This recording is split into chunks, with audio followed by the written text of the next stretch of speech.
Guide ਕਰਦੇ ਆ ਜਿਹੜੇ ਤੁਹਾਡੇ ਆਪਣੇ ਨੈਚੁਰਲ हेयर ਨੇ ਤੁਸੀਂ ਹੁਣ ਉਹਨਾਂ ਦੀ ਕੇਅਰ ਕਿੱਦਾਂ ਕਰਨੀ ਹੈ ਜੀ ਸੋ ਉਹ ਬਚਾ ਕੇ ਰੱਖਣੇ ਉਹ ਬਚਾ ਕੇ ਰੱਖਣੇ ਉਹਦੇ ਲਈ ਅਸੀਂ ਫਿਰ ਉਹਨਾਂ ਨੂੰ PRP ਟ੍ਰੀਟਮੈਂਟਸ ਦੇਈਦੇ ਹੈ ਮੀਜ਼ੋ ਕਾਕਟੇਲਸ ਵਾਲੇ ਕਈ ਟ੍ਰੀਟਮੈਂਟਸ ਨੇ ਹੇਅਰ ਦੇ ਇੰਜੈਕਟ ਕਰੀਦੇ ਹੈ ਉਹਨਾਂ ਦੇ ਵਾਲਾਂ ਦੇ ਵਿੱਚ ਜਾਂ ਉਹਨਾਂ ਨੂੰ ਸਰਟਨ ਹੋਰ ਸਿਰਮਸ ਹੁੰਦੇ ਨੇ ਘਰ 'ਚ ਯੂਜ਼ ਕਰਨ ਲਈ ਨਾਲ ਉਹਨਾਂ ਨੂੰ ਸਪਲੀਮੈਂਟਸ ਦੇਈਦੇ ਹੈ ਸੋ ਦੈਟ ਉਹਨਾਂ ਦੀ ਜਿਹੜੇ ਵਾਲਾਂ ਦੀ ਸਟਰੈਂਥ ਹੈ ਉਹ ਡੇ ਬਾਈ ਡੇ ਇੰਪਰੂਵ ਹੋਵੇ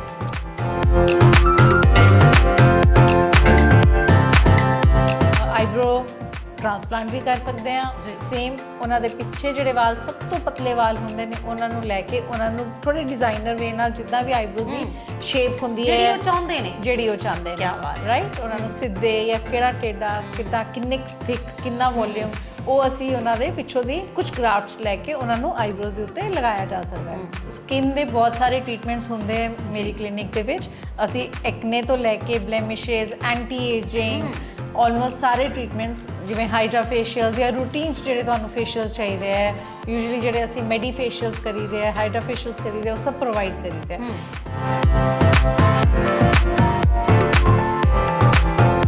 ਡੈਂਟਲ ਇੰਪਲਾਂਟਸ ਦਾ ਪ੍ਰੋਸੀਜਰ ਜਿਹੜਾ ਹੈ ਉਹ ਇੰਡੀਆ 'ਚ ਫਿਰ ਵੀ ਅਫੋਰਡੇਬਲ ਹੈ as compare to other countries so ਸਾਡੇ ਕੋਲ ਟੂਰਿਸਟ ਜਿਹੜੇ ਡੈਂਟਲ ਟੂਰਿਸਟ ਆਉਂਦੇ ਨੇ ਉਹ ਬੇਸਿਕਲੀ ਆਪਣਾ ਇਮੀਡੀਏਟ ਟ੍ਰੀਟਮੈਂਟ ਉਹਨਾਂ ਨੂੰ ਚਾਹੀਦਾ ਹੈ ਜਾਂ ਸਮਾਈਲ ਡਿਜ਼ਾਈਨਿੰਗ ਹੁੰਦੇ ਨੇ ਵੀਨੀਅਰਸ ਹੁੰਦੇ ਨੇ ਜਾਂ ਫਿਰ ਸਾਡੇ ਕੋਲ ਡੈਂਟਲ ਇੰਪਲਾਂਟਸ ਦੇ ਕੇਸਿਸ ਹੁੰਦੇ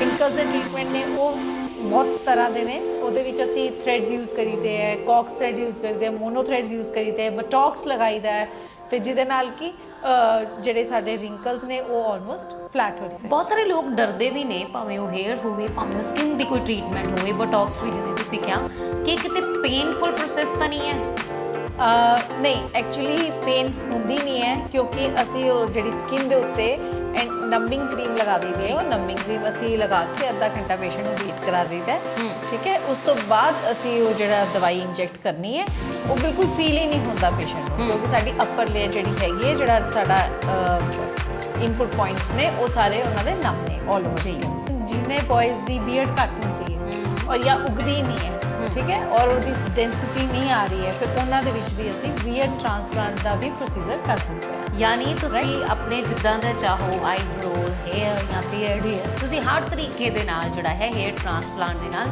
ਨੈਚੁਰਲ ਗਰੋਥ ਜਿਹੜੀ ਹੈ ਉਹ ਪਾ ਸਕਦੇ ਜਦੋਂ ਵੀ ਕਿਸੇ ਇਨਸਾਨ ਨੂੰ ਅਸੀਂ ਮਿਲਦੇ ਹਾਂ ਤੇ ਸਭ ਤੋਂ ਪਹਿਲਾਂ ਮੁਤਾਸਿਰ ਹੁੰਨੇ ਆ ਉਹਦੀ ਸੂਰਤ ਤੇ ਸੀਰਤ ਦੇ ਨਾਲ ਸੀਰਤ ਬਾਅਦ 'ਚ ਪਤਾ ਲੱਗਦੀ ਹੈ ਸਭ ਤੋਂ ਪਹਿਲਾਂ ਧਿਆਨ ਜਾਂਦਾ ਉਹਦੀ ਸੂਰਤ ਵੱਲ ਔਰ ਸੂਰਤ ਨੂੰ ਮਾਪਣ ਦੇ ਬਹੁਤ ਸਾਰੇ ਪੈਮਾਨੇ ਨੇ ਜਿਹਦੇ ਵਿੱਚ ਤੁਹਾਡੀ ਸਕਿਨ ਵੀ ਆਉਂਦੀ ਹੈ ਤੁਹਾਡੇ ਹੇਅਰ ਵੀ ਆਉਂਦੇ ਹੈ ਸੋ ਜਲੰਧਰ ਦੇ ਵਿੱਚ ਇੱਕ ਇਹੋ ਜਿਹੀ ਜਗ੍ਹਾ ਹੈ ਇਹੋ ਜਿਹਾ ਕਲੀਨਿਕ ਜਿੱਥੇ ਹੇਅਰ ਐਂਡ ਸਕਿਨ ਤੇ ਨਾਲ ਹੀ ਡੈਂਟਲ ਤਿੰਨੋਂ ਪ੍ਰੋਬਲਮਸ ਦਾ ਹੱਲ ਹੈ ਜਦੋਂ ਤੁਸੀਂ ਬੈਗ ਪੈਕ ਕਰਦੇ ਹੋ ਜਦੋਂ ਇੰਡੀਆ ਆਉਂਦੇ ਹੋ ਤੇ ਤੁਸੀਂ ਸਭ ਤੋਂ ਪਹਿਲਾਂ ਭੱਜਦੇ ਹੋ ਕਿਸੇ ਡੈਂਟਿਸਟ ਦੇ ਕੋਲ ਜਾਂ ਫਿਰ ਸਕਿਨ ਦੀ ਕੋਈ ਪ੍ਰੋਬਲਮ ਹੁੰਦੀ ਹੈ ਜਾਂ ਹੇਅਰ ਟ੍ਰਾਂਸਪਲਾਂਟ ਕਿ ਗੰਜੇਪਣ ਦੇ ਸ਼ਿਕਾਰ ਹੋ ਗਏ ਡਿਪਰੈਸ਼ਨ ਦੇ ਨਾਲ ਵਾਲ ਉੱਡ ਗਏ ਐਂਗਜ਼ਾਇਟੀ ਦੇ ਨਾਲ ਭੱਜ ਨੱਠ ਦੇ ਨਾਲ ਤੇ ਕਿੱਥੇ ਜਾਈਏ ਤੇ ਜਲੰਧਰ ਦੇ ਵਿੱਚ ਇੱਕੋ ਇੱਕ ਜਗ੍ਹਾ ਹੈ ਜਿੱਥੇ ਤੁਹਾਨੂੰ ਇਹ ਸਭ ਕੁਝ ਮਿਲੇਗਾ ਉਹ ਹੈ ਅਟਵਾਲ ਕਲੀਨਿਕ ਤੇ ਸਾਡੇ ਕੋਲ ਬਣੇ ਹੋਏ ਨੇ ਅਟਵਾਲ ਕਲੀਨਿਕ ਤੇ ਡਾਕਟਰ ਮੀਨਲ ਬੁੱਧੀ ਰਾਜਾ ਜੋ ਇਹਨਾਂ ਤਿੰਨਾਂ ਕੰਮਾਂ ਦੇ ਵਿੱਚ ਮਾਹਰ ਨੇ ਸਵਾਗਤ ਹੈ ਜੀ ਤੁਹਾਡਾ ਥੈਂਕ ਯੂ ਰੀਮਾ ਜੀ ਜੀ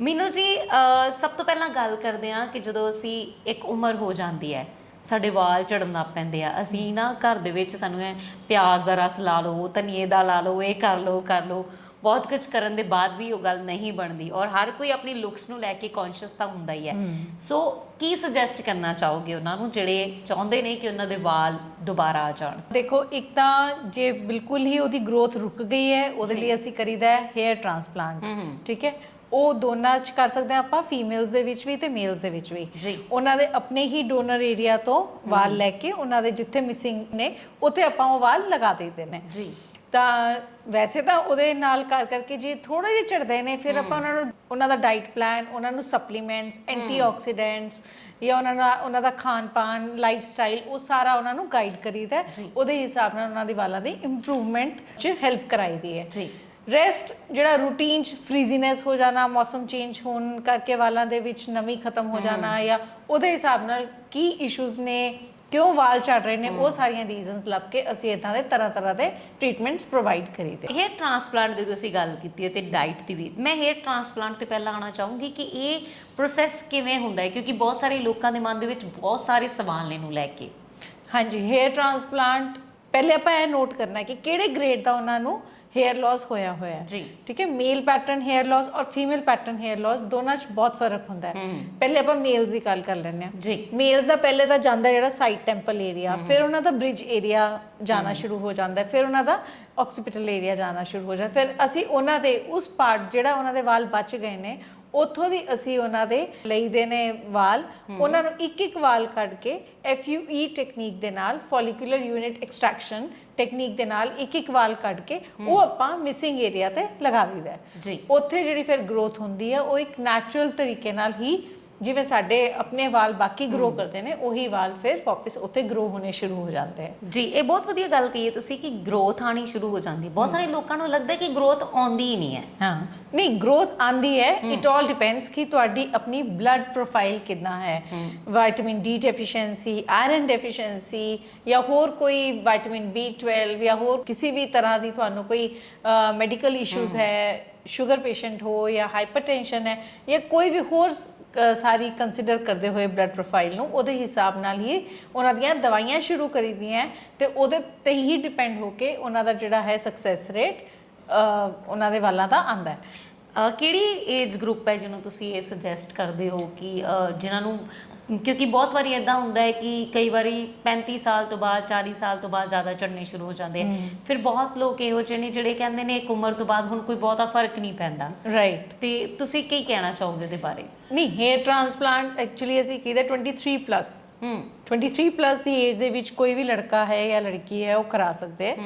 ਬਟ ਫਿਰ ਉਹੀ ਗੱਲ ਆ ਜਾਂਦੀ ਹੈ ਰੀਜ਼ਨ ਬਿਹਾਈਂਡ, ਔਰ ਇਹ ਜਿਹੜਾ ਜੇ ਉਹਨਾਂ ਦੀ अर्ਲੀ ਏਜ ਲਾਸ ਹੋ ਰਿਹਾ, ਹੋ ਸਕਦਾ ਉਹਨਾਂ ਦੀ ਵਰਕ ਪ੍ਰੋਫਾਈਲ ਤੇ ਡਿਪੈਂਡ ਕਰਦਾ ਹੋਏ ਉਹਨਾਂ ਦੀ ਡਾਈਟ ਤੇ, ਉਹਨਾਂ ਦੀ ਉਹੀ ਬਲੱਡ ਪ੍ਰੋਫਾਈਲ ਤੇ, ਜਾਂ ਕਿੱਦਾਂ ਵੀ ਤੇ ਹੋ ਸਕਦਾ ਹੈ। ਔਰ ਜਿਹੜੇ ਲੇਟ ਏਜ ਦੇ ਵਿੱਚ ਕੰਮ ਹੁੰਦੇ ਨੇ 35 ਪਲੱਸ ਦੇ ਵਿੱਚ, it can go from 23 to 50 60 maximum, ਜੇ ਬਸ ਕੋਈ ਮੈਡੀਕਲ ਇਸ਼ੂ ਨਹੀਂ ਹੋਣਾ ਚਾਹੀਦਾ ਤੇ ਐਜ਼ ਸੱਚ ਏਜ ਇਹਦੀ ਕੋਈ ਲਿਮਿਟ ਨਹੀਂ ਹੈ। ਜੀ, ਇਹ ਜਿਹੜਾ ਤੁਸੀਂ ਦੱਸ ਰਹੇ ਹੋ ਕਿ ਤੁਸੀਂ ਇੱਕ ਟ੍ਰੀਟਮੈਂਟ ਕਰ ਦਿੱਤਾ, ਉਹਦੇ ਨਾਲ ਕਿੰਨਾ ਦੇਰ ਲੱਗਦੀ ਹੈ ਗਰੋਥ ਆਉਣ ਦੇ ਵਿੱਚ, ਔਰ ਉਹ ਵਾਲ ਕਿੰਨੀ ਦੇਰ ਸਟੇ ਕਰਦੇ ਆ? ਦੇਖੋ, ਉਹ ਵਾਲ ਤਾਂ ਹਮੇਸ਼ਾ ਲਈ ਹੁੰਦੇ ਆ। ਅੱਛਾ, ਠੀਕ ਹੈ, ਕਿਉਂਕਿ ਜਿਹੜਾ ਹਾਰਮੋਨਸ, ਟੈਸਟੋਸਟੇਰੋਨ ਹਾਰਮੋਨ ਹੈ, ਉਹਦਾ ਜਿਹੜਾ ਰਿਸੈਪਟਰ ਹੁੰਦਾ ਉਹ ਉਹਦੇ ਉੱਤੇ ਐਕਟ ਨਹੀਂ ਕਰਦਾ ਜਿਹੜੇ ਵਾਲ ਟ੍ਰਾਂਸਪਲਾਂਟ ਕੀਤੇ ਹੁੰਦੇ। ਸੋ ਹੁਣ ਉਹ ਇੱਕ ਜਿਹੜੇ ਵਾਲ ਹੈਗੇ ਨੇ ਉਹ ਤੁਹਾਡੇ ਸਟੇ ਕਰਨਗੇ, ਬਟ ਅਸੀਂ ਪੇਸ਼ੈਂਟ ਨੂੰ ਗਾਈਡ ਕਰਦੇ ਆ ਜਿਹੜੇ ਤੁਹਾਡੇ ਆਪਣੇ ਨੈਚੁਰਲ ਹੇਅਰ ਨੇ, ਤੁਸੀਂ ਹੁਣ ਉਹਨਾਂ ਦੀ ਕੇਅਰ ਕਿੱਦਾਂ ਕਰਨੀ ਹੈ। ਜੀ, ਸੋ ਉਹ ਬਚਾ ਕੇ ਰੱਖਣੇ, ਉਹ ਬਚਾ ਕੇ ਰੱਖਣੇ ਆ। ਉਹਦੇ ਲਈ ਅਸੀਂ ਫਿਰ ਉਹਨਾਂ ਨੂੰ PRP ਟ੍ਰੀਟਮੈਂਟਸ ਦੇਈਦੇ ਆ, ਮੀਜ਼ੋ ਕਾਕਟੇਲਸ ਵਾਲੇ ਕਈ ਟ੍ਰੀਟਮੈਂਟਸ ਨੇ, ਹੇਅਰ ਦੇ ਇੰਜੈਕਟ ਕਰੀਦੇ ਆ ਉਹਨਾਂ ਦੇ ਵਾਲਾਂ ਦੇ ਵਿੱਚ, ਜਾਂ ਉਹਨਾਂ ਨੂੰ ਸਰਟਨ ਹੋਰ ਸਿਰਮਸ ਹੁੰਦੇ ਨੇ ਘਰ 'ਚ ਯੂਜ਼ ਕਰਨ ਲਈ, ਨਾਲ ਉਹਨਾਂ ਨੂੰ ਸਪਲੀਮੈਂਟਸ ਦੇਈਦੇ ਆ ਸੋ ਦੈਟ ਉਹਨਾਂ ਦੀ ਜਿਹੜੇ ਵਾਲਾਂ ਦੀ ਸਟਰੈਂਥ ਹੈ ਉਹ ਡੇ ਬਾਈ ਡੇ ਇੰਪਰੂਵ ਹੋਵੇ। ਜੀ, ਸੋ ਇਹ ਕਿੰਨੀ ਕੁ ਦੇਰ ਤੱਕ ਸਟੇ ਕਰਦਾ ਹੈ? ਇਹ ਤਾਂ ਸਟੇ ਕਰਦੇ ਨੇ, ਹੇਅਰ ਟ੍ਰਾਂਸਪਲਾਂਟ ਕੀਤੇ ਹੋਏ ਵਾਲ ਸਟੇ ਕਰਦੇ ਨੇ, ਰਾਈਟ। ਬਟ ਜਿਹੜੇ ਤੁਹਾਡੇ ਆਪਣੇ ਵਾਲ ਨੇ ਅਸੀਂ ਉਹਨਾਂ ਨੂੰ ਬਚਾ ਕੇ ਰੱਖਣਾ ਸੋ ਦੈਟ ਹੋਰ ਅੱਗੋਂ ਏਰੀਆ ਉਹਨਾਂ ਦਾ ਜਿਹੜਾ ਟ੍ਰਾਂਸਪਲਾਂਟ ਵਾਲਾ ਦੁਬਾਰਾ ਲੋੜ ਨਾ ਪਏ। ਯਾਨੀ ਕਿ ਜਿਹੜੀ ਉਹ ਆਯੁਸ਼ਮਾਨ ਖੁਰਾਨਾ ਦੀ ਮੂਵੀ ਆਈ ਸੀ, ਸੋ ਉੱਦਾਂ ਦਾ ਤੁਹਾਡੇ ਨਾਲ ਕੋਈ ਸੀਨ ਨਾ ਹੋਵੇ, ਸੋ ਤੁਸੀਂ ਉਹਦੇ ਲਈ ਹੇਅਰ ਟ੍ਰਾਂਸਪਲਾਂਟ ਜਿਹੜੀ ਹੈ ਉਹ ਡਾਕਟਰ ਮੀਨਲ ਬੁੱਧੀ ਰਾਜਾ ਕੋਲੋਂ ਕਰਵਾ ਸਕਦੇ ਹੋ। ਮੀਨਲ ਜੀ, ਇੱਕ ਹੋਰ ਚੀਜ਼ ਅਸੀਂ ਦੇਖੀ ਹੈ ਕਿ ਬਹੁਤ ਸਾਰੀ ਫੀਮੇਲ ਵੀ, ਈਵਨ ਕਿ ਮੇਲ ਵੀ, ਉਹਨਾਂ ਦੇ ਆਈਬ੍ਰੋਜ਼ ਚਲੇ ਜਾਂਦੇ ਆ, ਰਾਈਟ। ਸੋ ਉਹਦੇ ਲਈ ਕੀ ਟ੍ਰੀਟਮੈਂਟ ਹੈ? ਉਹਦੇ ਲਈ ਅਸੀਂ ਆਈਬ੍ਰੋ ਟ੍ਰਾਂਸਪਲਾਂਟ ਵੀ ਕਰ ਸਕਦੇ ਹਾਂ। ਸੇਮ ਉਹਨਾਂ ਦੇ ਪਿੱਛੇ ਜਿਹੜੇ ਵਾਲ ਸਭ ਤੋਂ ਪਤਲੇ ਵਾਲ ਹੁੰਦੇ ਨੇ ਉਹਨਾਂ ਨੂੰ ਲੈ ਕੇ ਉਹਨਾਂ ਨੂੰ ਥੋੜੇ ਡਿਜ਼ਾਈਨਰ ਵੇ ਨਾਲ, ਜਿੱਦਾਂ ਵੀ ਆਈਬ੍ਰੋਜ਼ ਦੀ ਸ਼ੇਪ ਹੁੰਦੀ ਹੈ ਜਿਹੜੀ ਉਹ ਚਾਹੁੰਦੇ ਨੇ, ਨੇ, ਰਾਈਟ, ਉਹਨਾਂ ਨੂੰ ਸਿੱਧੇ ਜਾਂ ਕਿਹੜਾ ਟੇਢਾ, ਕਿੱਦਾਂ, ਕਿੰਨੇ ਥਿਕ, ਕਿੰਨਾ ਵੋਲਿਊਮ, ਉਹ ਅਸੀਂ ਉਹਨਾਂ ਦੇ ਪਿੱਛੋਂ ਦੀ ਕੁਝ ਗ੍ਰਾਫਟਸ ਲੈ ਕੇ ਉਹਨਾਂ ਨੂੰ ਆਈਬ੍ਰੋਜ਼ ਦੇ ਉੱਤੇ ਲਗਾਇਆ ਜਾ ਸਕਦਾ ਹੈ।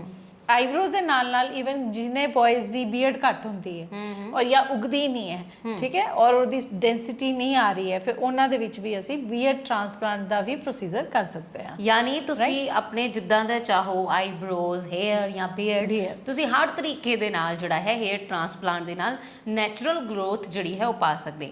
ਮੂਵਿੰਗ ਫਾਰਵਰਡ, ਅਸੀਂ ਇੱਕੋ ਹੀ ਜਗ੍ਹਾ ਦੇ ਉੱਪਰ ਤੁਹਾਨੂੰ ਕਿਹਾ ਕਿ ਤਿੰਨੋਂ ਚੀਜ਼ਾਂ ਅਵੇਲੇਬਲ ਨੇ, ਸੋ ਇੱਥੇ ਹੇਅਰ ਦਾ ਵੀ ਹੈ, ਇੱਥੇ ਸਕਿਨ ਦੀ ਟ੍ਰੀਟਮੈਂਟ ਵੀ ਹੁੰਦੀ ਹੈ। ਸਕਿਨ ਦੇ ਲਈ ਔਰਤਾਂ ਬਹੁਤ ਕੌਨਸ਼ੀਅਸ ਹੁੰਦੀਆਂ, ਬਟ ਔਰਤਾਂ ਨੂੰ ਹੀ ਸਭ ਤੋਂ ਜ਼ਿਆਦਾ ਸਕਿਨ ਦੀਆਂ ਪ੍ਰੋਬਲਮਸ ਆਉਂਦੀਆਂ ਨੇ। ਵੈਸੇ ਤਾਂ ਟੀਨੇਜ ਦੇ ਵਿੱਚ ਮੁੰਡਿਆਂ ਨਾਲ ਵੀ ਇਹ ਪ੍ਰੋਬਲਮ ਹੁੰਦੀ ਹੈ, ਐਕਨੇ ਦੀ ਪ੍ਰੋਬਲਮ ਹੋ ਗਈ ਜਾਂ ਫਿਰ ਕੁੜੀਆਂ ਦੇ ਵਿੱਚ ਬਲੈਮਿਸ਼ਸ ਦੀ ਹੋ ਗਈ। ਸੋ ਉਹ ਕਿਵੇਂ ਅਸੀਂ ਟਰੀਟ ਕਰ ਸਕਦੇ ਹਾਂ?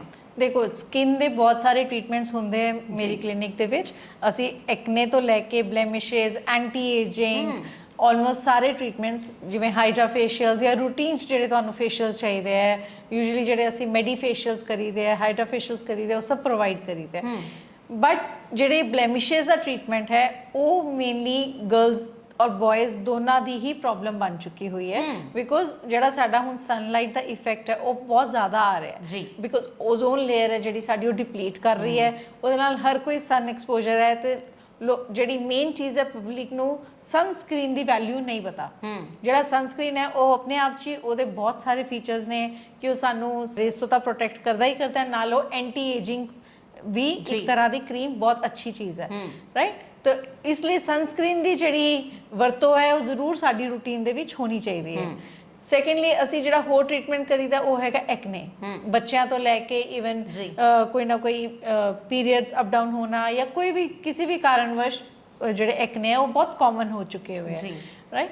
ਔਰ ਰਿੰਕਲਸ ਦੇ ਟ੍ਰੀਟਮੈਂਟ ਨੇ ਉਹ ਬਹੁਤ ਤਰ੍ਹਾਂ ਦੇ ਨੇ। ਉਹਦੇ ਵਿੱਚ ਅਸੀਂ ਥ੍ਰੈਡਸ ਯੂਜ਼ ਕਰੀਦੇ ਹੈ, ਕੌਕਸ ਥ੍ਰੈਡ ਯੂਜ਼ ਕਰੀਦੇ ਹੈ, ਮੋਨੋ ਥ੍ਰੈਡਸ ਯੂਜ਼ ਕਰੀਦੇ ਹੈ, ਬਟੌਕਸ ਲਗਾਈਦਾ ਹੈ, ਤੇ ਜਿਹਦੇ ਨਾਲ ਕਿ ਜਿਹੜੇ ਸਾਡੇ ਰਿੰਕਲਸ ਨੇ ਉਹ ਆਲਮੋਸਟ ਫਲੈਟ ਹੋ ਜਾਂਦੇ। ਕਈਆਂ ਦੀ ਆਈਜ਼ ਦੇ ਨੀਚੇ ਸਵੈਲਿੰਗ ਵੀ ਹੋ ਜਾਂਦੀ ਹੈ, ਜਾਂ ਫਿਰ ਏਜ ਦੇ ਨਾਲ ਜਿਹੜੇ ਡਾਰਕ ਸਰਕਲਸ ਨੇ ਜਾਂ ਫਿਰ ਹੋਰ ਹੈ, ਉਹਦੇ ਲਈ ਕੀ ਟ੍ਰੀਟਮੈਂਟ ਹੈ, ਜਾਂ ਫਿਰ ਹੋਰ ਚਿਹਰੇ ਦੇ ਉੱਪਰ ਜਿਹੜੀਆਂ ਫਾਈਨ ਲਾਈਨਸ ਆਉਣੀਆਂ ਸ਼ੁਰੂ ਹੋ ਜਾਂਦੀਆਂ ਨੇ? ਰਾਈਟ, ਉਹਦੇ ਲਈ ਇੱਕ ਤਾਂ ਸਭ ਤੋਂ ਵੱਡੀ ਚੀਜ਼ ਮੈਂ ਤੁਹਾਨੂੰ ਰਾਮਬਾਨ ਦੱਸੀ ਹੈ, ਸਨਸਕ੍ਰੀਨ।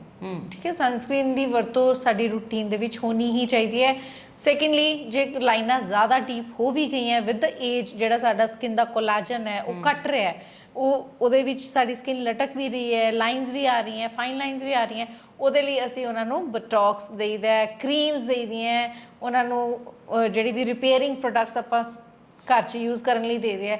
ਕਲੀਨਿਕਲ ਟ੍ਰੀਟਮੈਂਟਸ ਹੈ ਸਾਡੇ ਕੋਲ, ਮਾਈਕਰੋ ਨੀਡਲਿੰਗ ਹੈ ਔਰ PRP ਟ੍ਰੀਟਮੈਂਟਸ ਹੈ ਫੇਸ ਦੇ ਲਈ ਵੀ, ਜਿਨ੍ਹਾਂ ਨੂੰ ਆਪਾਂ ਵੈਂਪਾਇਰ ਫੇਸ਼ੀਅਲਸ ਬੋਲੀਦਾ। ਉਹਦੇ ਨਾਲ ਸਕਿਨ ਉਹਨਾਂ ਦੀ ਰੀਜੂਵੀਨੇਟ ਕਰਦੀ ਹੈ, ਤਾਂ ਉਹਨਾਂ ਦੇ ਨੈਚੁਰਲੀ ਫਰੈਸ਼ਨੈਸ ਆਉਂਦੀ ਉਹਨਾਂ ਦੇ ਫੇਸ 'ਤੇ। ਬਹੁਤ ਸਾਰੇ ਲੋਕ ਡਰਦੇ ਵੀ ਨੇ, ਭਾਵੇਂ ਉਹ ਹੇਅਰ ਹੋਵੇ, ਭਾਵੇਂ ਉਹ ਸਕਿਨ ਦੀ ਕੋਈ ਟ੍ਰੀਟਮੈਂਟ ਹੋਵੇ, ਬਟੌਕਸ ਵੀ ਜਿਵੇਂ ਤੁਸੀਂ ਕਿਹਾ, ਕਿ ਕਿਤੇ ਪੇਨਫੁਲ ਪ੍ਰੋਸੈਸ ਤਾਂ ਨਹੀਂ ਹੈ?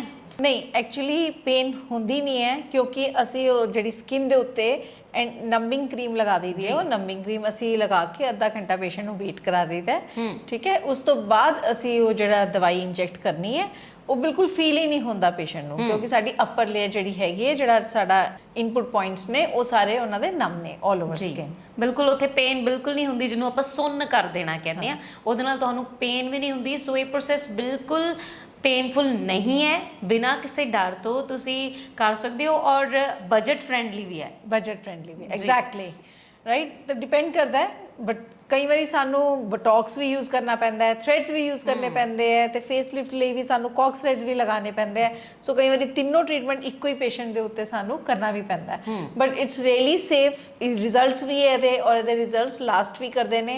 ਜਿਹੜੇ ਅਸੀਂ ਰੂਟੀਨ 'ਚ ਫੇਸ਼ੀਅਲਸ ਕਰਾਈਦੇ ਨੇ ਉਹਨਾਂ ਨਾਲ ਕਦੀ ਵੀ ਤੁਹਾਨੂੰ ਕੋਈ ਉਹ ਐਂਟੀ ਏਜਿੰਗ ਜਾਂ ਰਿੰਕਲ ਫ੍ਰੀ ਟ੍ਰੀਟਮੈਂਟ ਨਹੀਂ ਹੁੰਦੇ। ਇਹ ਸਾਡੇ ਟੋਟਲੀ ਰਿੰਕਲ ਫ੍ਰੀ ਟ੍ਰੀਟਮੈਂਟਸ ਨੇ ਜੀ।